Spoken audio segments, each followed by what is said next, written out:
Hi, everyone. Welcome to Dialogue with Khuraira. If you're new to Dialogue with Khuraira, Dialogue with Khuraira is a platform whereby we celebrate people we call the unsung heroes. Who are the unsung heroes? These are individuals doing incredible things in their various community without the media being on top of them.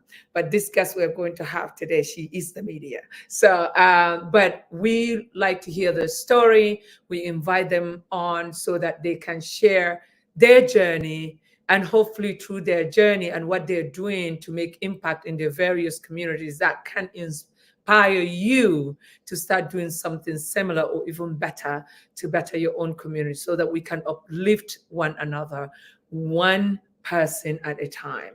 And today, our guest is Hajia Medina, and we don't even have to call her last name. You just need to say Hajia Medina, and everybody in the when it comes to TV or radio Radio. know who Hajia Medina is. And she is the Oprah of our Nigeria. And I am I'm like giggling right now. That's how excited I am to have her, because you guys will get to know who this incredible woman is. And hearing from her, you would definitely understand why I am so excited. So I have grown hearing of Hajia Medina. Welcome to Dialogue with Khuraira. Thank you very much, Khuraira. I am delighted to be here. Thank you, thank you. So Honestly. I usually would have people, the guests say their bio. Obviously, you're gonna say your bio, but I'm just Okay. gonna share some of the things that my personal experience before I met you and after I Yeah. met you. Sure. So I have grown hearing of Hajia Medina because, as you all know, I grew up in Ruga, which is the Yeah. village. And if you know anything about the Fulanis, they must have their radio. You know, no matter what, they will have their radio, tea, and bread. And that they must listen to that 6 a.m. news, which is usually BBC and VOA. So I Yeah. grew up hearing her voice, hearing about her, and later in politics, her interviews with politicians, presidents, and ministers, and all of that. And I was so excited. I just was longing to meet this woman, but there was nothing that had warranted for me to meet her until my book launch in 2022. And there was a committee set up to promote the book launch, the book launch, which let me tell you, this is like the who's and who's of the media of Nigeria, Sure. especially from the north. And I saw Hajia Medina in the list. Alhaji Idris was one of them that brought her. I was shaking. I'm like, really? She agreed, and he said, yeah, she'll be. So we had our maiden meeting where Yeah. everybody met for the first time when I came into Nigeria, and I met her for Sure. the first time. So, okay, this is somebody that, just imagine meeting Oprah, you before you met Oprah. No, I'm serious. And then your experience after you meet Oprah. So this is me with Hajia Medina. Before I met Hajia Medina, I'm like, oh my God, everything in my head I have imagined. I have imagined her to be this pompous, big woman that I have to kneel down to even say thank you for being part of the committee for my book launch. Oh my God. To my surprise, uh, she was delightful. She gave me a hug. Said so many good things, like to me, to make me feel like I have mattered. I'm like, okay, wait a minute. This is everybody's name is, but this is who this woman is. Humility to the core. And after doing that whole event, you know, when you're doing event, there's so much stress. Still, she is the one to calm me down. You know, and recent, so we stayed 2020 to 22. 2022 to now. We became like literally sisters. She is my big sister. So when Sure. something happens that is shaking my core, she is my go-to person. I am now panicking. Hajiya, kin ga abin da ake muku? Me Calm down. Calm down, Calm. calm down. This shall pass. But this is who Hajia Medina is. And I am honestly honored to know you, honored to get your brilliance, learn how to deal with people in during difficult Sure. times. And I think Allah had brought you into my life at the right moment. So Thank thank you. you. And please tell us about you, ma'am. I am so honored, so delighted to be here. Honestly, you need to know how I'm feeling now. In fact, I'm blushing. That's the truth. I'm honestly blushing. I don't know if black people like me blush, but I am blushing right now. I can see the pink coming through. Oh my, oh my. Okay, Khuraira. You are meeting your sister. And I mean it when I say you are meeting your sister. I am from Plateau State, born and bred in Kaduna. I was born on the 25th of October, 1958. Wow. In a few months, I'll be 66. You are the definition of black don't crack. Where are the wrinkles? Honestly. You know? They're there. Are you sure you're not seeing them? I've met you in person. You do not have wrinkles. Honestly. Thank God for everything. Now, I would say to you that I started my primary school when I was very, very much young, in the sense that in my days, when you are going to be enrolled into primary school, you have to put your hands above your head to cover your ear. That is to say, when your hands cover your ear, that is to say, you're within the range of being enrolled into primary one. Okay, and you have to be. But I didn't know what that meant. Yeah, that was it. I didn't know what it is for. That was it. So, and then we had some very kind neighbors, okay? And the lady had two boys who go to school every day and leave me alone in the house. And I'll last the whole day crying to my mom. So one day the woman said, this girl will have to go to school.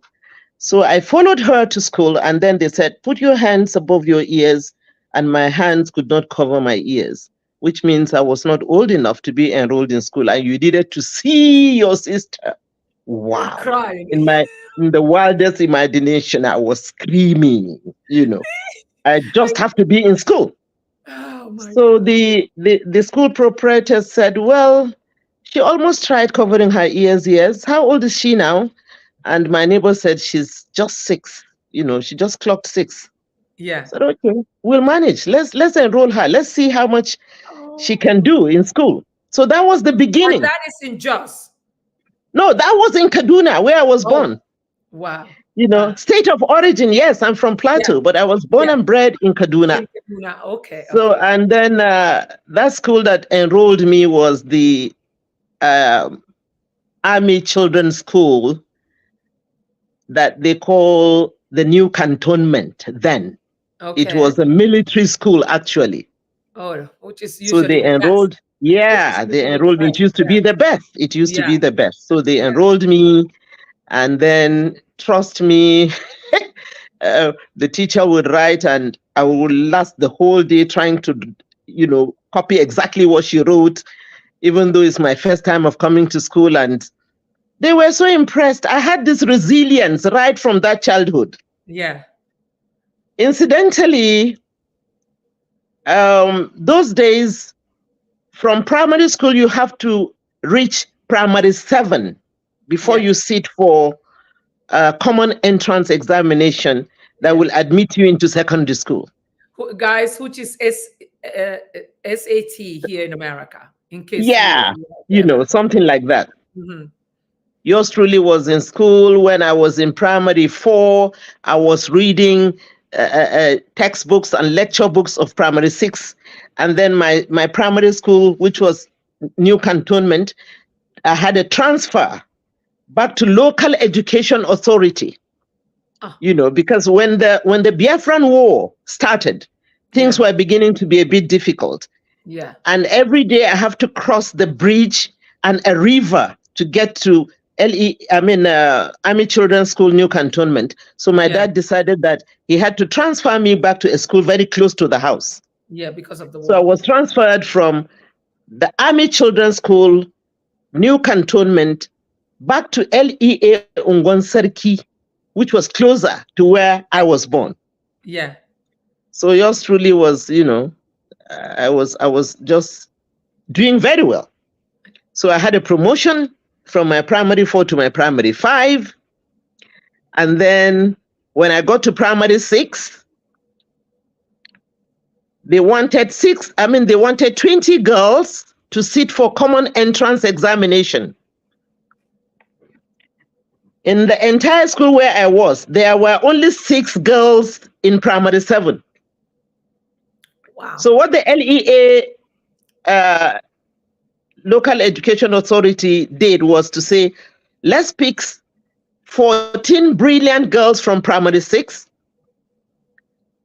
and join them with the primary 7 girls that were only 6, so we can get the 20 number. Ah, wow. So they got the number. Then we went to do common entrance examination, which will give us the chance of going to secondary school. Yes, which is high school, guys, over here. High school then. Lo and behold, when we did the exam, 4 of us passed the exam, and all the 4 of us were from primary 6. Wow. Including me. Wow. Amazing. So, so they said, well, okay, instead of the school losing, let's see what will happen a week after. We have to also do a verbal interview.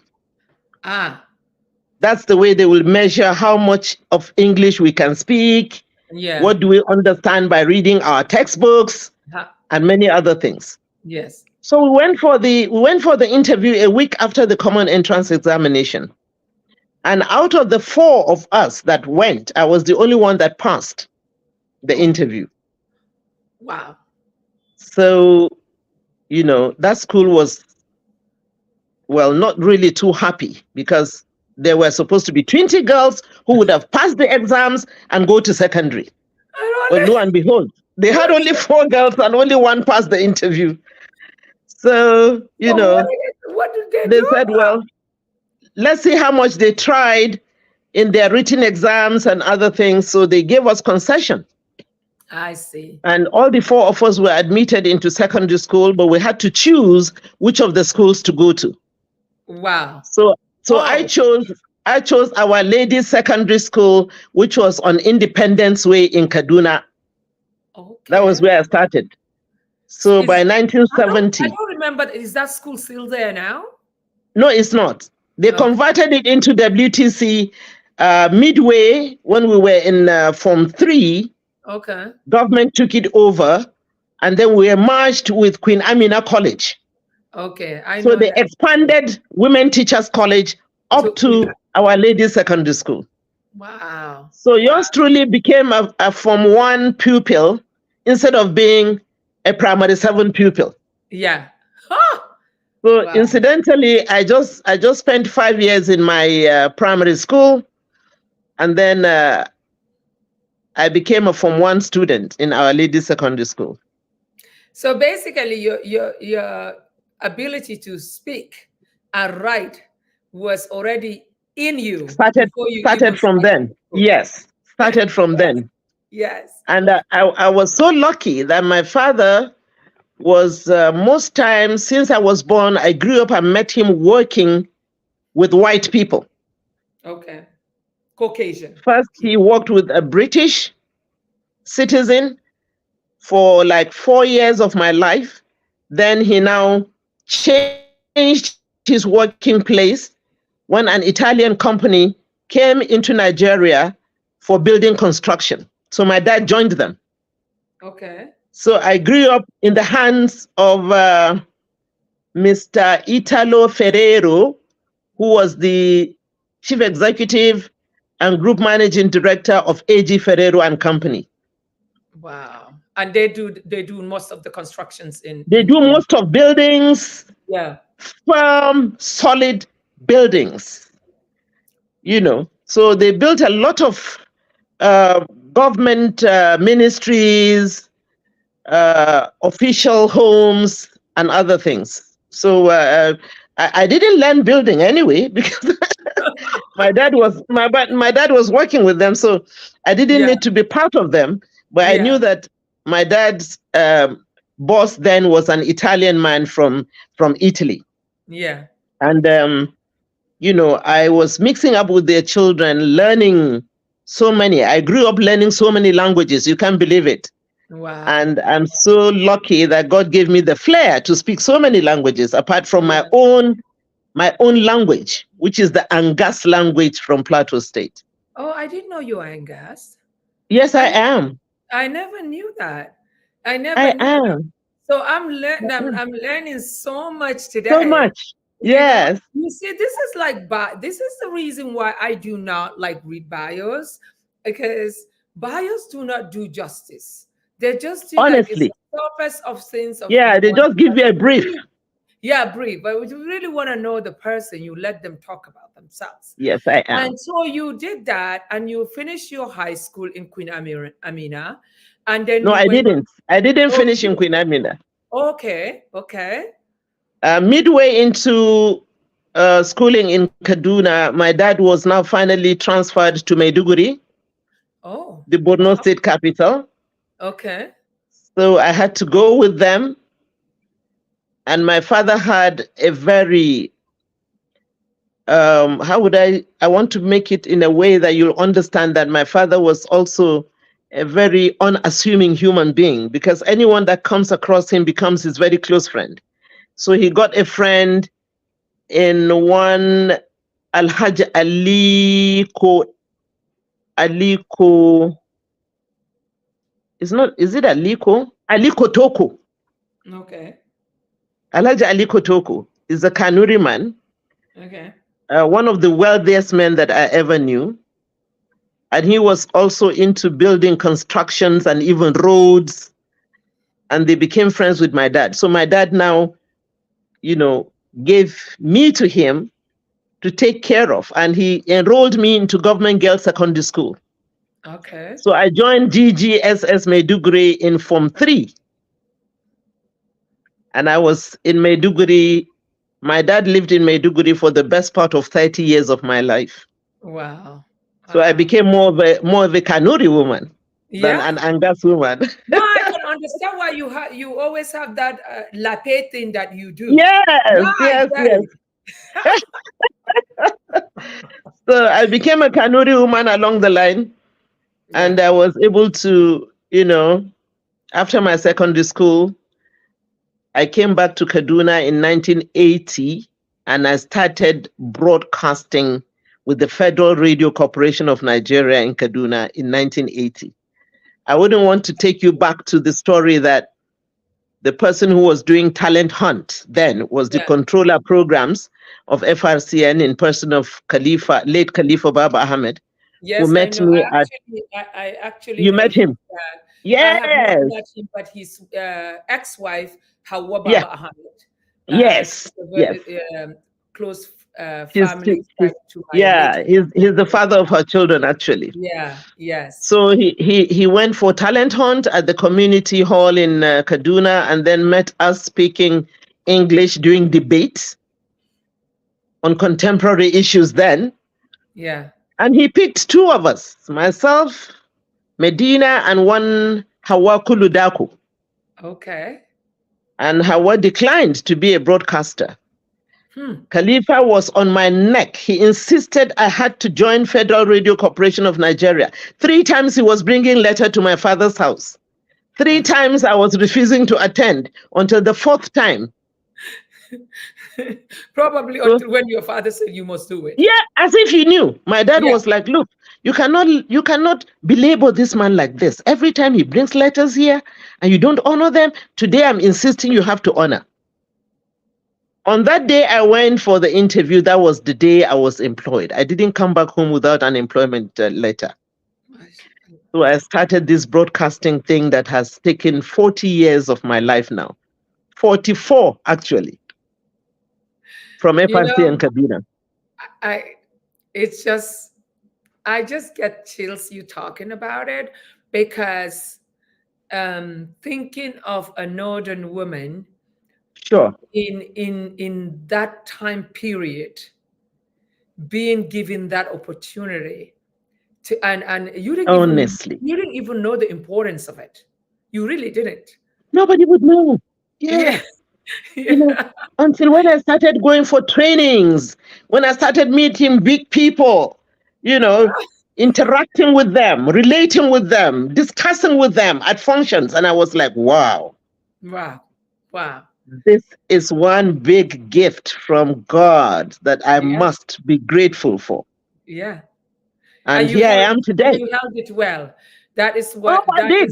I did. that is the key ingredient to your longevity and success. You didn't allow it to get to your head. You know. That's one. That's Yeah. one. And Yeah. you have to have a very clear mind. You have to, not trusting everybody at any time, Yeah. but giving it to yourself that this is you. And you only get what you get depending on how much you go for it. Yeah. What kind of honest disposition do you have? If you are a person that relates with people, as you rightly mentioned, with humility, self-respect, you'll get it back. Yeah. Respect begets respect. Yeah. So if you carry yourself well, certainly you'll always have your way. And then, of course, if you're the type that is a goal getter, Which you are. Yeah, alhamdulillah. If you're a goal getter, you know exactly. I think people need to get the real definition of a goal getter. See, it is sometimes it has like a bad connotation to it, but people need to understand people that are goal getters, they're also well disciplined. Of course. You have to be disciplined, you have to be humble, you have to be respectful, you have to know what you want exactly at what time. Sadly. And no kissing, you know what? No. Yeah. Yeah. Honestly. Goal getters do not do that. At all. Because they already know what they are made of. They know what they're going to offer. And what they are worth. When accepted, is going to be valuable. Certainly. Yeah. And if you know your worth, you know exactly what you want, you try to go for it without hurting anyone. Yeah. Try to do your best, get what you want the best way without insulting anyone or belittling anyone or hurting anyone. Yeah. I have tried to do that. Let me tell you what my motto was, and it still is. Wear a smile anytime you see a face without one. Wow.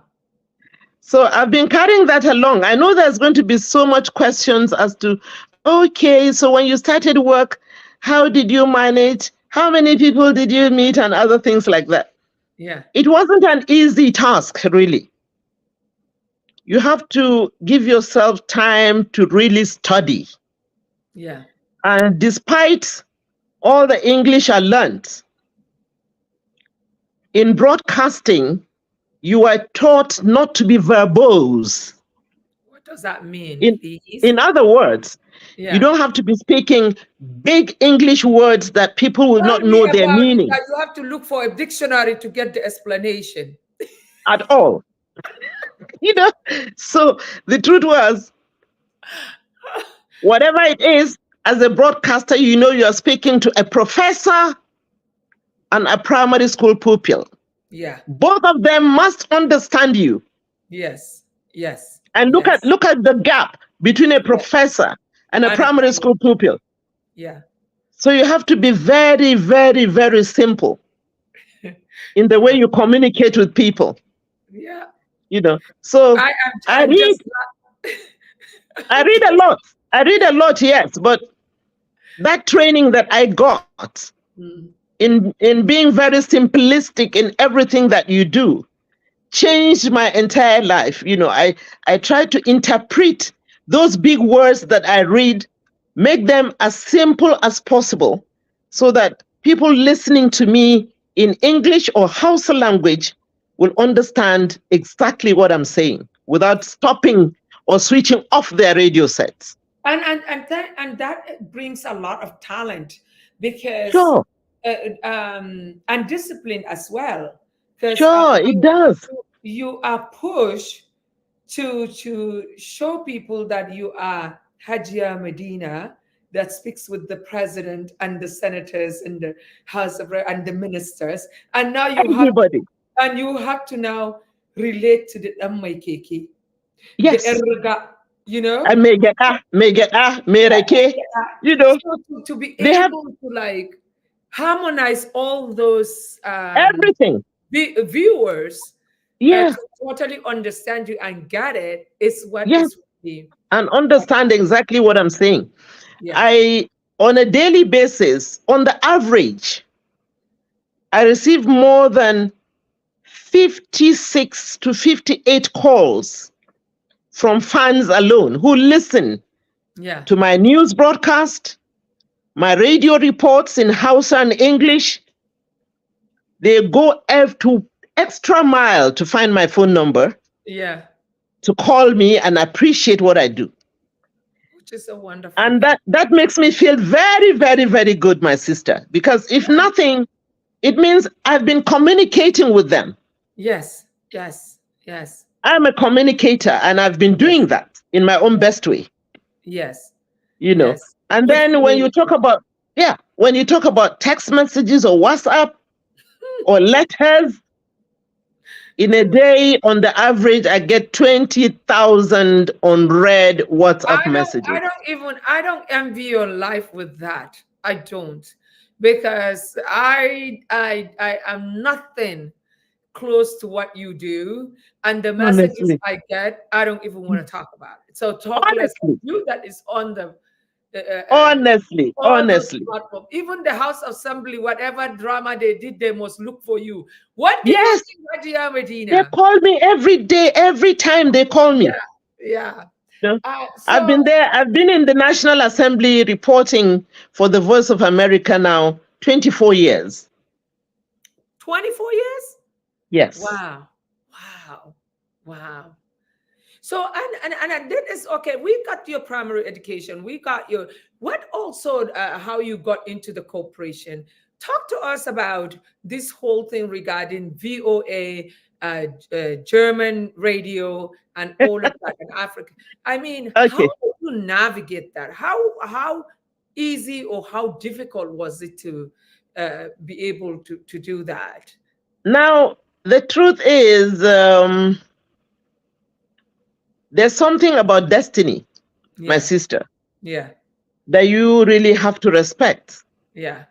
When I started from that humble background, because if I say we're going to give every little detail, we might last a whole day. A whole month. Yeah. There's something about destiny,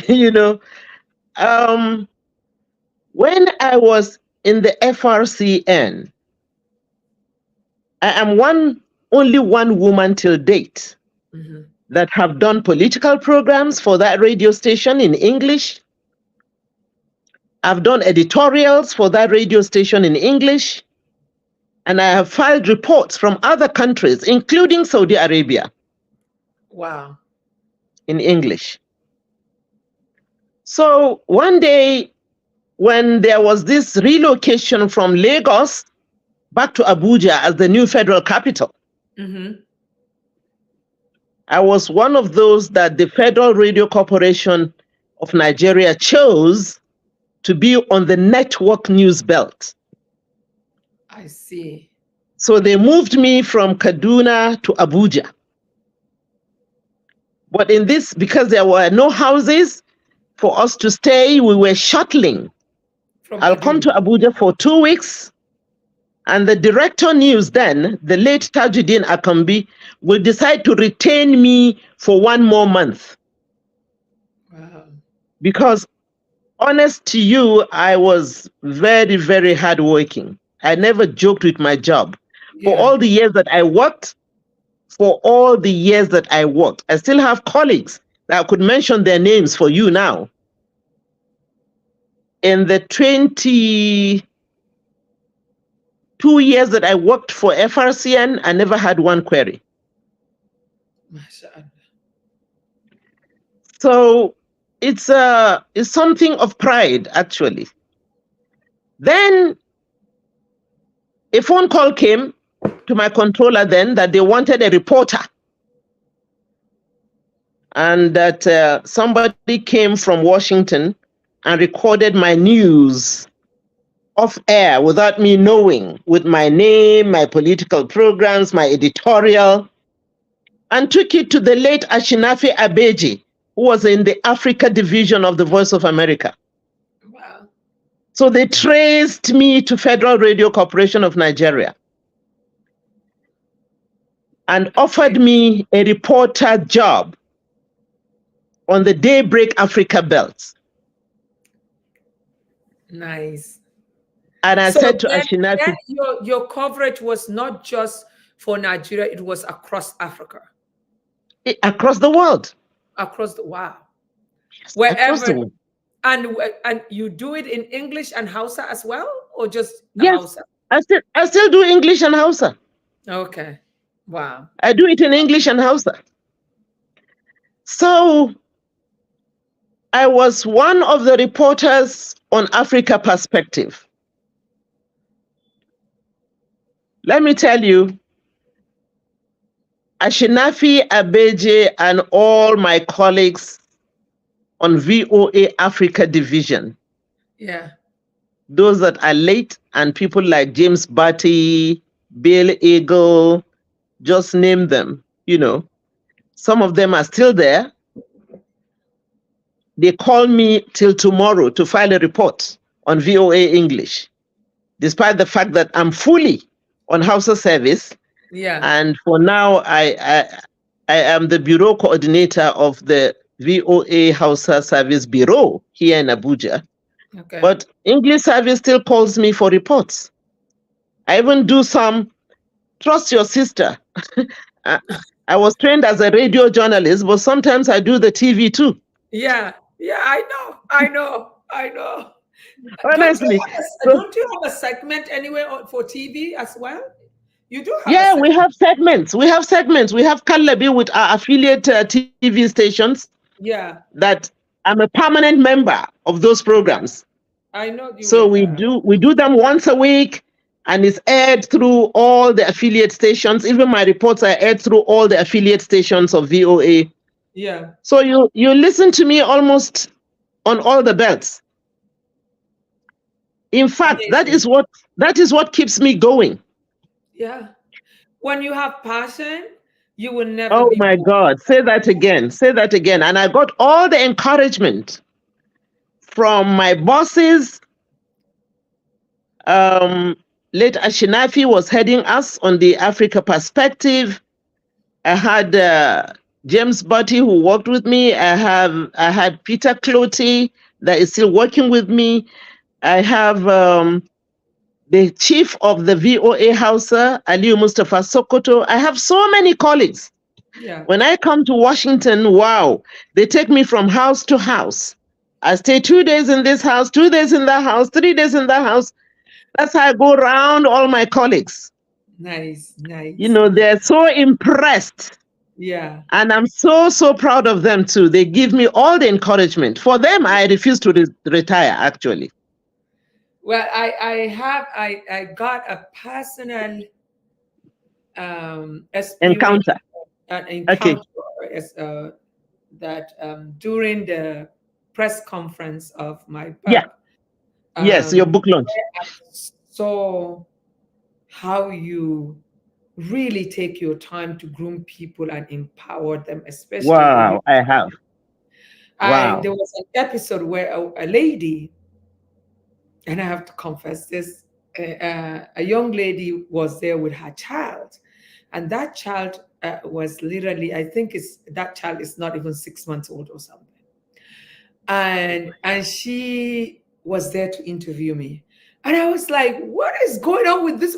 Why is she having a reporter to come to interview me with a baby? And after that episode, I actually got ashamed of myself. No, I did. You know why? I will tell you Why? this. I am a fighter of women independence, fight to fend for themselves. And I'm here, was upset. Yes. A woman came in with a baby. And then I asked myself, are you truly empowering women, Khuraira?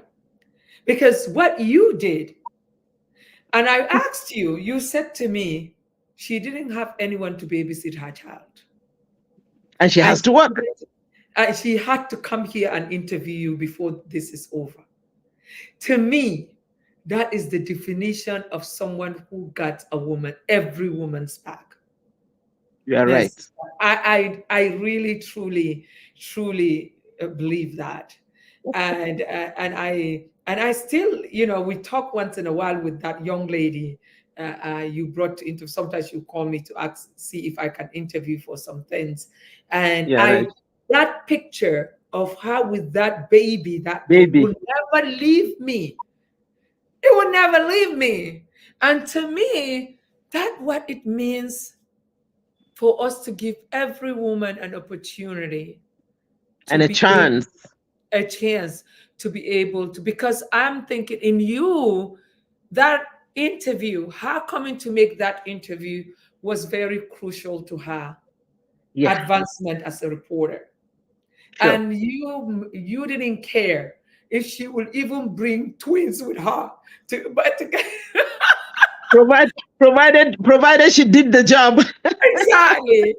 And right after that, I hear from a lot of young people, women, female, male, how you have helped them, have you encouraged them, have you even given some people money where they couldn't even have a means to get to a station.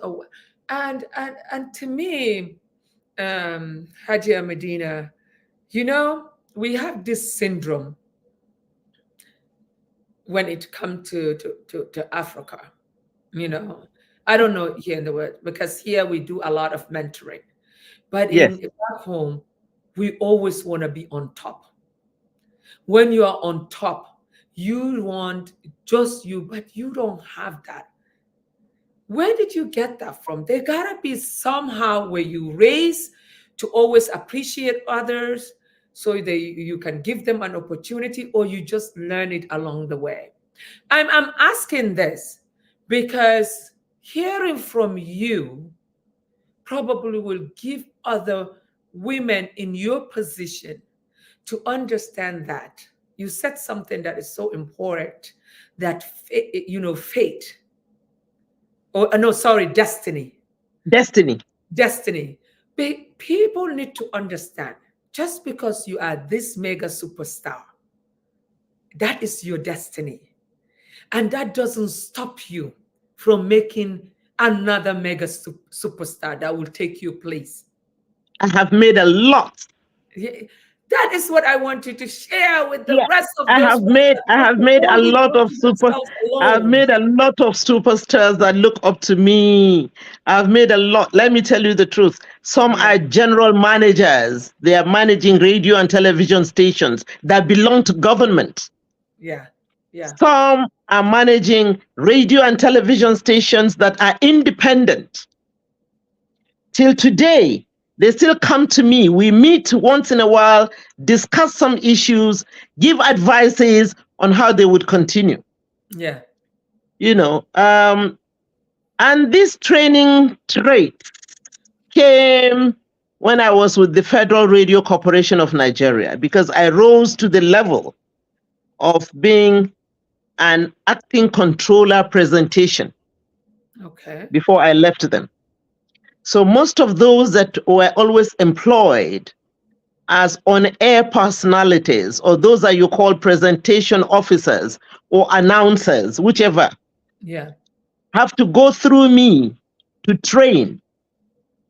And I trained them for 12 weeks before I give them 4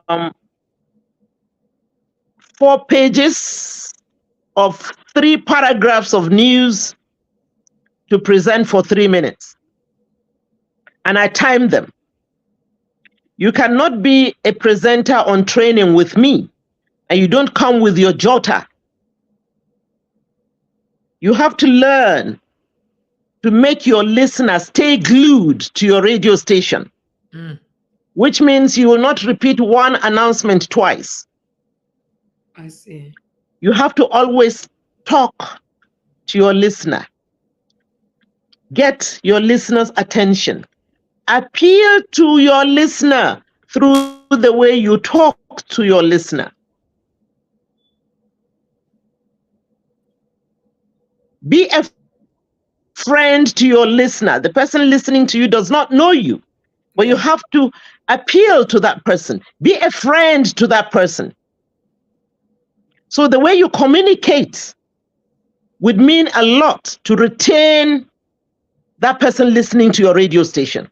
There is so much competition. There are that your ability to retain a listener who would listen and maybe patronize your radio station depends on you. Yes, depends on you as the on-air personality.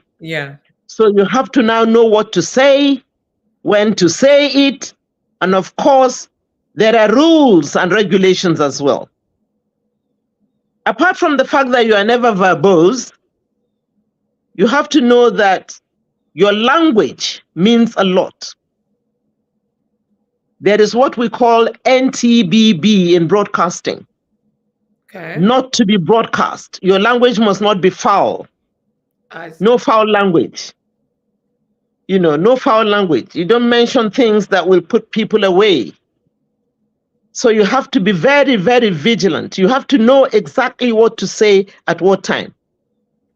And to me, if you are a trainee, you must write your announcements in your jotter. And I go through them and approve for you to say them.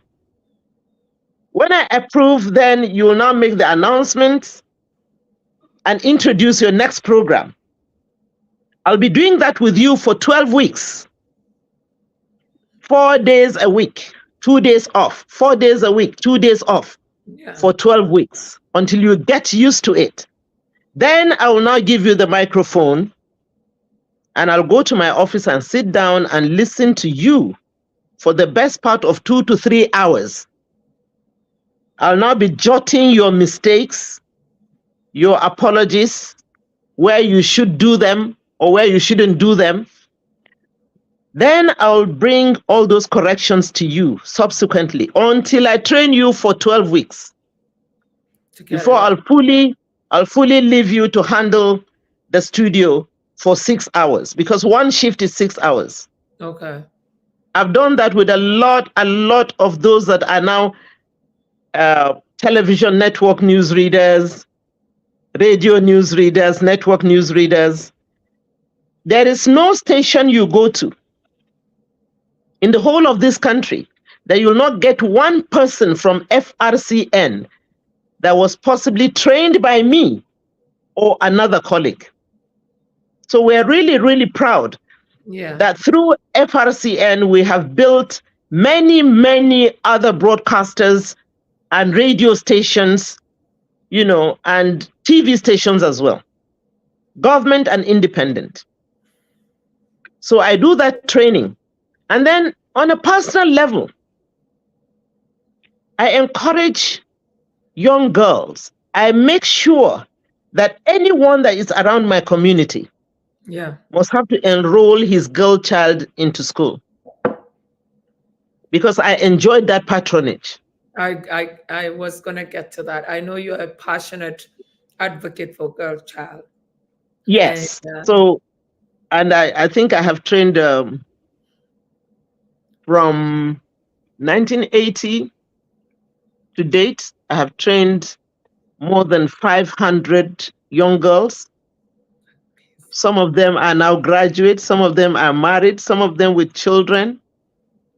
Wow. You need to see when festivities come, most of them come to my house with their children. I'm a grandmother of how many hundred now? 100. but you see what I'm saying? Look at you. I'm telling you. Look at your heart smiles that it actually makes your face glow. You see, may Allah bless my Aunt Zainab. She used to tell me, Khuraira, when she really wants to make me feel good about myself, she said, Khuraira to Jannatu. And she said, Khuraira to Jannatu. Ko kuma she would call me, ko kuma she would tell me, Tallafi Marayan Allah. You know, she likes. All right. Yes, I hear that a lot. She always tells me, the only time you will understand that you are making an impact is not how big your bank account is. Honestly. Is how many people, how many lives you have touched that you will never know of in your life, that you have maybe touched one person, but they have touched many that you will never meet in your life. Certainly. And they are praying for you and your own children is when you will understand that you are. And that is what I just saw just right now. That is what the reflection, you by saying, and you laughing and saying you are the grandchildren and you know, but you know, you are laughing about it, but you have no idea. And I will go back to this woman with the child, the baby. Yeah, she works with me. Yeah, people have no idea what that kind of opportunity means for a woman. Even honestly, here in America, where I am, where you know is the land of opportunity, you need a mentor to give you an opportunity. I have mentored a lot of you people. Need someone to believe in you, to give you a break. And most importantly, I think we need to start doing more of this in our country, Nigeria, where there's no need for you to feel threatened by anyone younger than you, any of your colleagues, because you are destined to be Medina. And no one will take that away at all. Take that from you. And there are so many of your kind in different fields. I'm not just talking about TV or radio. I'm talking about any woman that is uplifted to a position that she can reach back. Because why I say women, we are community builders. We build a community. So if we start understanding that each of our God-given talents are ours, it's not on no matter how talented I am, Medina, I will never be Medina. Even today, Medina, even if Medina said, Khuraira, I saw what you're doing with Dialogue with Khuraira, come and I give you my seat, I will never be you. So that's the truth. If we understand that, we can really build our communities faster than it is today. Yes, certainly. Because not everybody that is successful, Haji Ahmed, and I know you have plenty of others that are successful that are not doing 1/4 of what you're doing because they are afraid of that competition. What will you say to those women today? Looking at them, imagine I'm them. What would you tell those women? You know them from government positions, to private sector, to entertainment, to whatever, community development, whatever, you know. Now, Khuraira, when you started ADSI, Arewa Development Support Initiative, I immediately joined you because it looked like you and I were two of a kind. We have that inbuilt spirit of giving support, of helping people. We have that in us that is part of our duty. Is a must for us to make sure that the people around us are happy, living well, regardless of whose ox is gored. Women are the best managers, regardless of what they say about women, that we don't like ourselves. Yeah. We don't support ourselves easily. We have this envy when we see women growing in their positions. But I have learned, Khuraira, that if you are envious, the last statement you made, Khuraira can never be Medina. So when you know that everyone has to live his or her own life, you can never be someone else. Very true. You can only imitate what some people do. But that does not mean you will be Medina. You are Khuraira. I am Medina. So the truth is, women are compassionate people, no matter what. We're still compassionate. We don't want to associate with failure most times, you know. So we want to see people rising, yes, even if they rise above our level. Yeah. Now, most of those I trained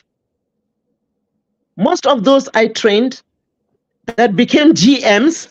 I was never a GM, but I trained them. Yeah. All of them gave me a name. They call me polyglot. What, they give you what? Polyglot. Wow. Polyglot. Someone who God has given the talent to do many things. Yeah. They call me polyglot. Even in the National Assembly, where I've been covering for 24 years, one senator looked at me one day and said, in the Nigerian Senate, there are 109 senators. From this day, you are senator number 110.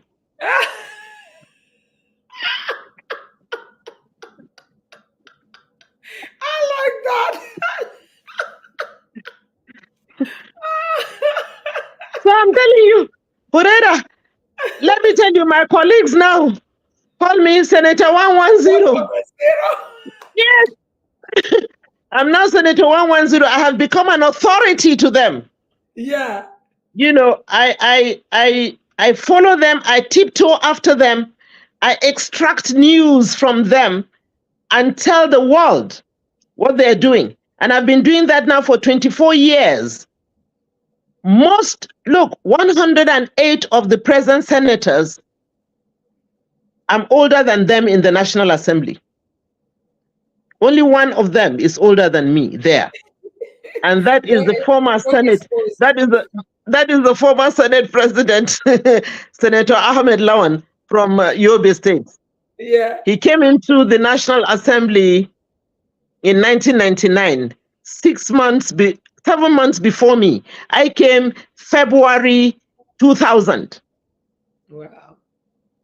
And then there's a lady who works in the Speaker's office. I met her there. Her name is Nana. She was there during Salisu Buhari until late Galina Abba.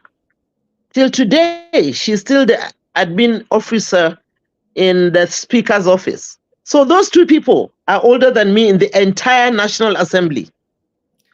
And you know, having to deal, that is another thing that I like, Haji Ahmedine, if we're going to talk about your journey and your accomplishment, I'm telling you, 1 week is not enough.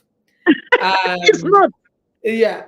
So, but even like having to deal, work with the likes of the senators and the House of Assembly, and also meeting the likes of the presidents.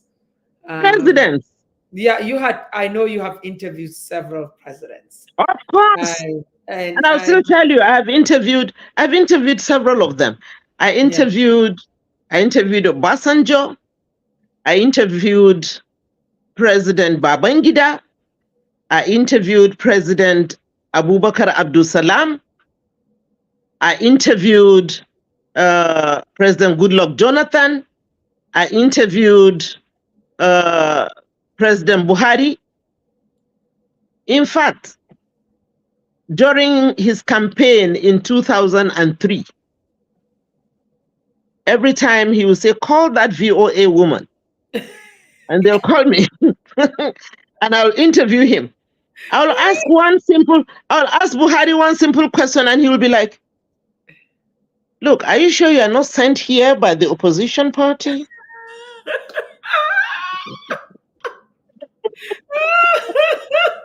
You must have asked him something that he feel like, oh no, she's no longer on my side. So I said to him, no, I am not a politician. I'm just a journalist doing her job. Well, I'll go and interview the opposition, and the opposition will be like, are you sure you're not sent here by the other political parties? I have such interviews, like 7 different ones in my recorder. Yeah. You know. Well, so I remember last time I was in Nigeria, and we were at an office, and I don't want to mention the office, but at an office, and everybody there was kind of shaking. They're like, oh, Hajia, I am, please, whatever you're going to report here, it should be something good about this department. And I'm laughing. I'm like, oh my God, this is like, everybody was kind of in a good, on the good behavior, because Hajia Medina was there. So I learned to, like, if I'm going to that office, I must fetch you wherever you are. But you know, that speaks of integrity. You see, we laugh about it and we think that it's not. And I want the young journalists out there, that shows integrity. If Hajia Medina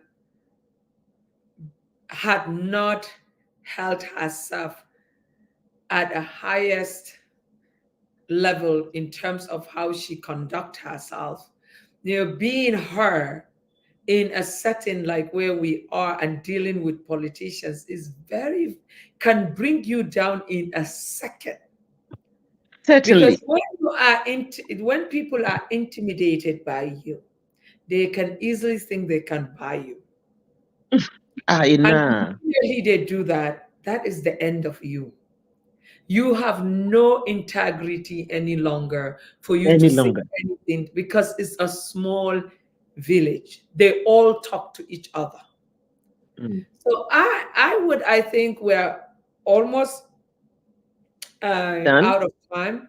I want you to talk to that young girl out there that wants to one day be a reporter, be a newscaster, be a blogger, anybody that feel like, you know, how to build a longevity.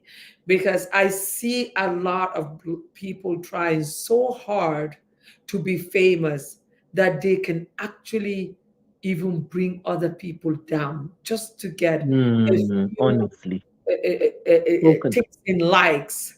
And where does it leave them? So these are young people. Before they get to that stage, imagine you have 100 of them sitting here that they want to be the next Hajia Medina Dauda. Nadabo. what would Yes. you please tell them? Now I will tell them, okay, to build their resilience. I will tell them to be honest. I will tell them to be fair in everything they do. I will tell them to try to be just. That's one key word that will keep you going. If you are just, people will hardly hurt you. If you're honest, people will respect you. So try as much as you can to go to school, read, read, and read. The girl child deserves the best in this world. As I mentioned earlier, Khuraira was saying, women are compassionate, yes. We are the best mothers, we're the best trainers, we're the best managers, we're the best everything. Well, you have to have focus. You have to know it that in everything you do, if you are not honest, if you are not compassionate, and you are not just in your judgments and in your relationship with other people, you can never get it right. So always have this belief that despite that you have a destiny to live, living through that destiny, you are going to meet people along the line. Some people would help you climb the ladder. You may meet them again on your way down. If you're a good, kind, considerate, honest, compassionate human being, you'll always have your way. People will be wondering, what is it about her that, anywhere she goes, people look at her with respect? Mm-hmm. It's because you have carried yourself with respect. Yeah. It's because you have tried to be honest. It is because you have tried to relate with people with kindness. Do your job with diligence. Do your job with passion. I was telling you from the beginning of the program, for all the years that I've worked in FRCN, go there today and ask for my file. My file number is 12829. I don't have one query in my file. It's not because I was better than everybody, but I was conscientious in my job. I knew exactly what I wanted. I knew where I want to be. I knew where people will look at me and say, we love her, we respect her. So I went all out for it. And I made sure I did my job with conscientiousness, honesty, passion, diligence, and of course, respect. These are my words for the young girls. You have said it all. Thank you. Hard work. Hard work. It is not easy to become Medina. It's not at all. It's not. Wallahi, it's not. There are a lot of challenges that the women would meet, but just be resilient. Yes, yes, yes, yes. Well, my sister, I thank you so much. You have actually made my happy 4th of July. So our American viewers. Oh my God, you need to see how I'm feeling. And the fireworks. And thank you so much, my sister. I know it's late back in Nigeria. I'm feeling very, very, very happy, honestly. Very, very happy. Thank you. Thank you. Truly appreciate it. And I know you're going to be back.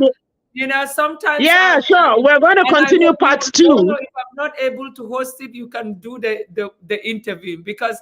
Yes, I'll do the part 2. I'll do the part 2.